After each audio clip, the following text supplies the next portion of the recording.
5월 22일 목요일 아침입니다. 우리 하나님 말씀 묵상하며 하나님의 은혜를 담대히 구하며 하루를 함께 시작하기 원합니다. 기도하겠습니다. 하나님, 때로 이 주어지는 하루가 감사와 은혜로 시작하지만 때로는 이스라엘 백성과 같이 광야가 같은 그 막막한 하루를 시작할 때도 있습니다. 오늘도 주님의 은혜로 시작되는 이 하루 속에 우리를 공급하시는 또 우리를 인도하시는 주님을 바라봅니다. 우리의 필요를 아시고 우리를 인도하시는 주님을 신뢰하며 살아가는 하루가 되게 하여 주시옵소서. 하나님, 많은 불안과 걱정과 염려가 있습니다. 주님, 이스라엘 백성들과 같이 원망과 불평으로 동요하는 것이 아니라 잠잠히 우리의 구원을 위해 일하시는 주님을 바라볼 수 있는 하루가 되게 하여 주시옵소서. 우리를 생명으로 이끄시는 주님의 큰 계획을 신뢰하며 하나님의 인도하심을 따라 살아가는 하루가 되게 하여 주시옵소서. 오늘 주시는 말씀을 믿음으로 받게 하시고 이 말씀이 우리의 생명을 살리시는 그 목적을 가지고 주시는 것임을 믿으며 오늘도 순종하는 하루가 될 수 있도록 인도하여 주시옵소서. 예수님의 이름으로 기도드립니다. 아멘. 이 아침 함께 묵상할 하나님의 말씀은 출애굽기 16장 이 아침 함께 묵상할 하나님의 말씀은 출애굽기 19장 16절에서 25절 말씀입니다. 하나님의 말씀 출애굽기 19장 16절에서 25절 말씀입니다. 셋째 날 아침에 우레와 번개와 빽빽한 구름이 산 위에 있고 나팔 소리가 매우 크게 들리니 진중에 있는 모든 백성이 다 떨더라.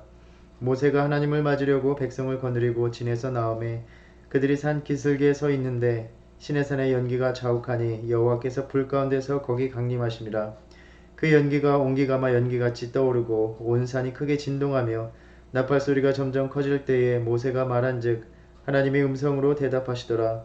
여호와께서 시내산 곧 그 산 꼭대기에 강림하시고 모세를 그리로 부르시니 모세가 올라가매 여호와께서 모세에게 이르시되 내려가서 백성을 경고하라. 백성이 밀고 들어와 나 여호와에게로 와서 보려고 하다가 많이 죽을까 하노라. 또 여호와에게 가까이 하는 제사장들에게 그 몸을 성결히 하게 하라. 나 여호와가 그들을 칠까 하노라. 모세가 여호와께 아뢰되 주께서 우리에게 명령하여 이르시기를 산 주위에 경계를 세워 산을 거룩하게 하라 하셨사온즉 백성이 시내산에 오르지 못하리이다. 여호와께서 그에게 이르시되 가라. 너는 내려가서 아론과 함께 올라오고 제사장들과 백성에게는 경계를 넘어 나 여호와에게로 올라오지 못하게 하라.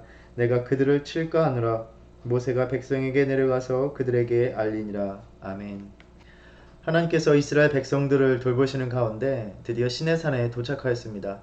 이제 하나님과 이스라엘 백성은 언약을 맺을 것입니다. 어제 본문에서 하나님은 말씀하셨습니다. 너희가 내 말을 잘 듣고 내 언약을 지키면 너희는 모든 민족 중에서 나의 특별한 소유가 내 소유가 되겠고 너희가 내게 대하여 제사장 나라가 되며 거룩한 백성이 되리라. 제사장은 하나님의 복을 선포하며 하나님의 임재로 백성을 이끄는 사명을 감당하는 사람들입니다. 멸시받는 이집트의 노예들을 온 세상의 창조주 대신 하나님의 은총을 드러내는 그 귀한 일에 또 하나님의 임재로 이끌기 위하여 세상을 섬기는 제사장 역할을 주셨습니다.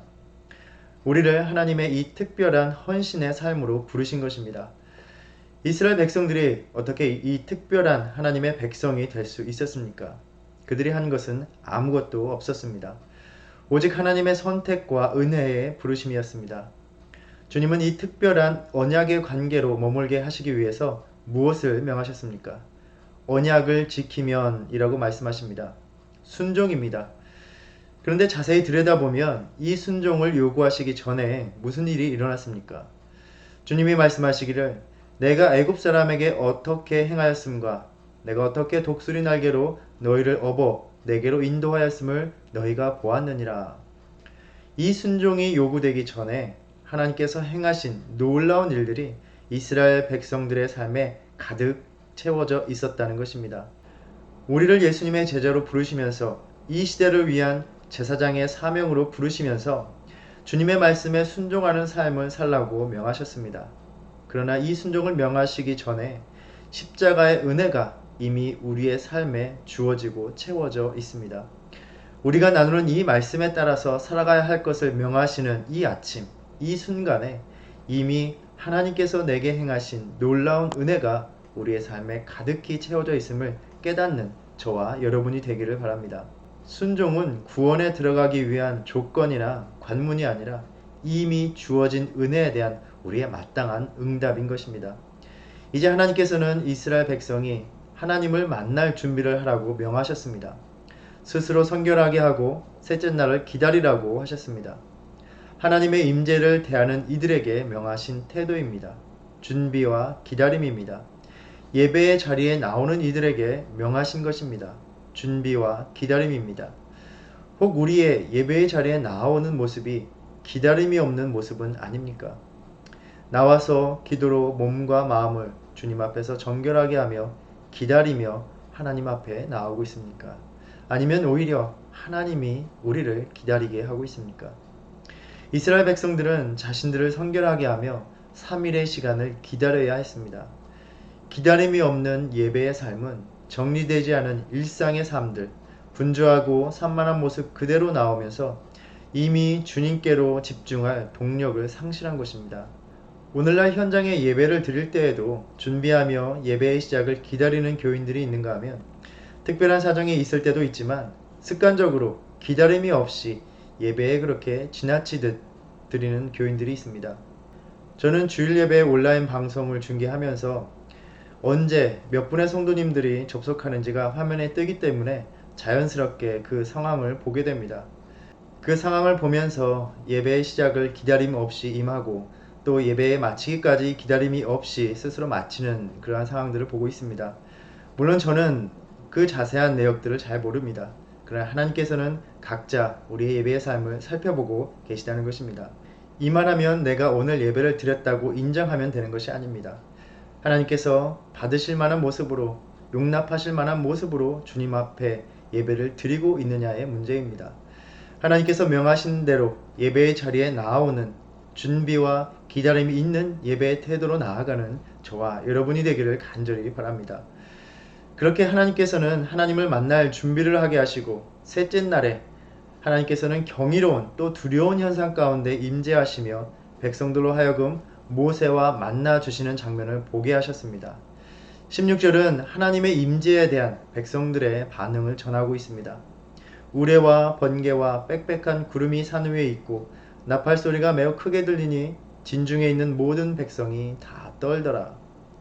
하나님이 가까이 계심을 보고 백성들이 두려워하고 떨고 있었습니다. 우리는 이 구절을 읽으면서 그래 하나님께서 임하시는데 당연한 반응이지 라고 생각할지도 모르겠습니다. 그런데 한번 출애굽의 여정을 되짚어 보십시오. 이스라엘 백성이 출애굽을 하고 광야 여정을 지나면서 하나님의 임재를 늘 경험하고 있었습니다. 어떻게요? 구름 기둥과 불 기둥을 보면서 자신들 가운데 하나님이 계시다는 것을 늘 알았고 보았습니다. 하나님의 임재는 새로운 일이 아니었습니다. 그런데 그 하나님의 임재가 이 순간 시내산에서만큼은 두렵고 떨림으로 경험되고 있는 것입니다. 어떤 생각이 드냐면 우리가 하나님 가까이에 이르면 죽을 수도 있겠구나. 숨이 막히는 것입니다. 하나님이 산 경계에 대해서 강조하시면서 엄중한 말씀을 주셨습니다. 시내산으로의 여정까지 구름기둥과 불기둥으로 그분의 임재를 경험하게 하셨기에 하나님의 임재 자체를 알게 하시는 것이 목적이 아니었습니다. 하나님이 시내산에서 자신의 임재에 대해서 특별히 백성들로 두렵고 떨게 하시는 이유가 있다는 것이죠. 그 이유는 우리가 전체 이야기의 흐름 속에서 살펴볼 수 있습니다. 이제 이스라엘 백성들은 하나님과의 언약을 맺으면서 그 언약의 말씀을 받을 것입니다. 늘상 경험하던 하나님의 임재에 대해서 이번에는 더욱더 특별하고 엄중하게 백성들이 자신들을 성결하게 하며 기다림으로 준비해야 했습니다. 이제 곧 하나님께서 주시는 그 말씀을 경외함으로 진지함으로 대하며 받아야 하기 때문입니다. 하나님의 말씀을 받는 일은 일상의 연속이 아니며 그 말씀을 받기 위해 일상을 멈추고 기다림으로 맞이해야 하기 때문입니다.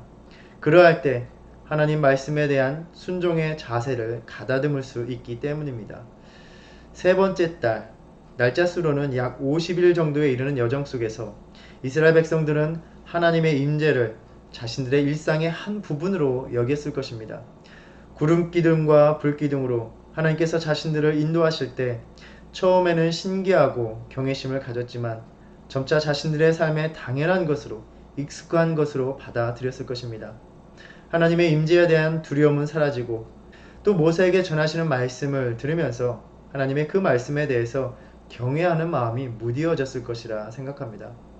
그러한 백성들의 무디어지는 마음에 하나님은 죽음의 두려움이 엄습하는 임재를 맛보게 하십니다. 어제 본문 12절 말씀에 하나님께서 강림하시는 그 산의 경계를 허무는 자, 침범하는 자는 반드시 죽음을 당할 것이라 말씀하셨습니다. 저는 이 본문을 묵상하며 변화산에 오른 제자들의 모습이 연상되었습니다.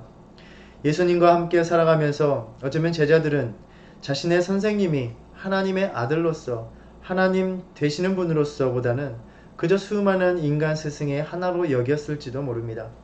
예수님의 말씀이 하나님의 말씀이기보다는 자신들이 원하는 가르침을 내려주시기를 원하는 자신들이 기대하는 스승이요 메시아의 모습이 되기를 바랬는지도 모릅니다.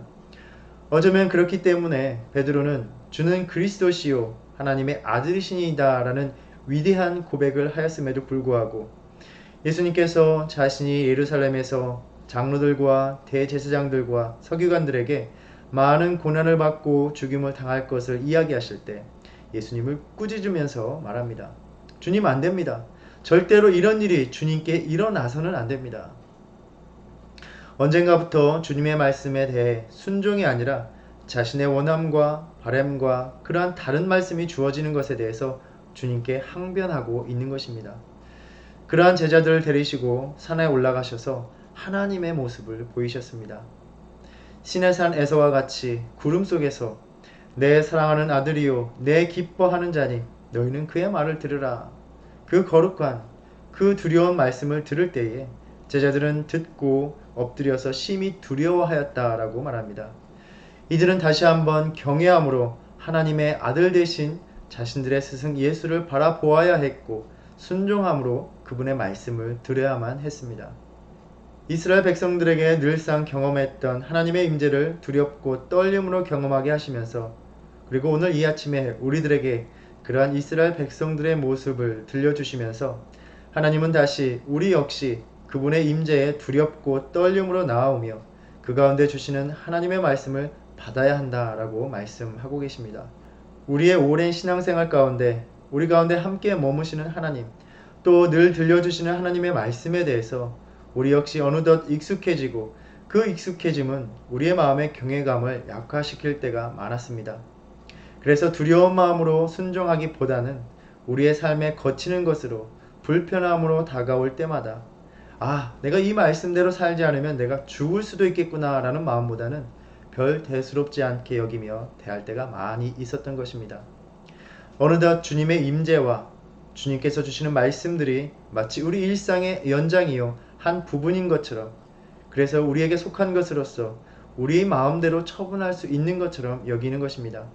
내 필요에 따라서 내 원하는 바대로 그 말씀을 받기도 하고 무시하기도 하고 외면하기도 합니다. 하나님은 오늘 시내산에 임재하시는 모습을 통해서 너희가 하나님을 만나는 것에 대해서 그 말씀을 받는 것에 대해서 일상의 삶을 멈추고 준비와 기다림으로 임하는 그러한 삶을 살아가고 있는가 돌아보라고 말씀하십니다. 우리의 예배로 나아가는 그러한 삶은 일상을 멈춤과 준비와 기다림이 없어지면서 하나님을 향한 경외심을 상실하여만 갔던 것입니다. 그래야 점차 하나님의 영역과 우리의 삶의 영역이 구별 없는 즉 거룩함에 대한 의식이 없는 삶이 되어만 가는 것입니다. 하나님은 그러한 삶을 살아가는 이스라엘 백성들 우리들에게 너희가 다시 두려운 마음으로 임하지 않을 때 죽을 것이다 라고 말씀하십니다. 하나님은 모세에게 다시 한번 백성들에게 단단히 일러주라고 명하십니다. 21절에 보면 내려가서 백성을 경고하라. 백성이 밀고 들어와 나 여호와에게로 와서 보려고 하다가 많이 죽을까 하느라. 이러한 하나님의 조치는 모세가 보기에도 지나쳐 보였습니다. 주님께서 명하여 이르셨으니 백성이 시내산에 오르지 못할 것이니이다 라고 말을 합니다. 하나님은 그러함에도 하나님의 거룩하심을 가벼이 보지 않도록 또다시 경고하라고 고집하십니다. 왜일까요? 이스라엘 백성들의 뿌리 깊은 불순종을 알고 계시기 때문입니다. 우리는 앞선 이야기들을 통해서 하나님께서 만나를 주시고 그것들을 어떻게 거두어야 되는지 명하신 것을 들었습니다. 주님의 말씀에도 불구하고 만나를 아침까지 남겨두는 사람, 안식일에도 혹시 만나가 있나 하여 거들어 나오는 사람들이 있었습니다. 주님의 말씀에 대해서 부주의한 이들, 가벼이 여기는 이들이 언제나 있었던 것입니다. 그렇다면 하나님께서는 그 거룩하심을 범하는 자들, 하나님의 말씀을 무시하는 자들에게 본보기가 되도록 그저 벌하시면 되는 것이 아니었을까요? 왜 그렇게 엄중하게 경고하고 또 경고하실까요? 20장 20절에 모세가 그러한 하나님의 의도를 전해줍니다. 모세가 백성에게 이르되 두려워하지 말라. 하나님의 임하심은 너희를 시험하고 너희로 경외하여 범죄하지 않게 하려 하심이니라. 이스라엘 백성이 주님의 말씀을 무시하고 경계를 넘어선다고 하나님의 초월성이나 주님의 주권이 더럽혀지거나 손상되는 것이 아닙니다. 이것은 하나님을 위함이 아니었습니다. 바로 이스라엘 백성들을 위한 것이었습니다. 자신들의 불순종으로 하나님의 진노하심을 입는 것, 그들의 생명이 꺼져가는 것을 원하시지 않았기 때문입니다. 그 백성의 생명을 보존하시는 것이 변함없는 하나님의 관심사였습니다. 하나님은 이 아침에 너희가 하나님을 만나러 올 때에 그 말씀을 받을 때에 준비와 기다림으로 나오라고 말씀하십니다. 그것이 우리의 생명을 보존하는 길이요 주님의 은혜를 풍성하게 누리는 길이기 때문입니다. 하나님의 이러한 경고가 더욱 엄중할수록 더욱 두려울수록 우리의 삶의 시대까지 펼쳐진 구원의 역사는 하나님의 은혜가 얼마나 깊은 것이었는지를 보여주고 있습니다. 이 엄중한 하나님의 경계에서 오직 모세 한 사람만이 그 사이를 오갈 수 있었습니다. 그 어느 누구도 하나님의 임재 안으로 들어갈 수가 없었습니다.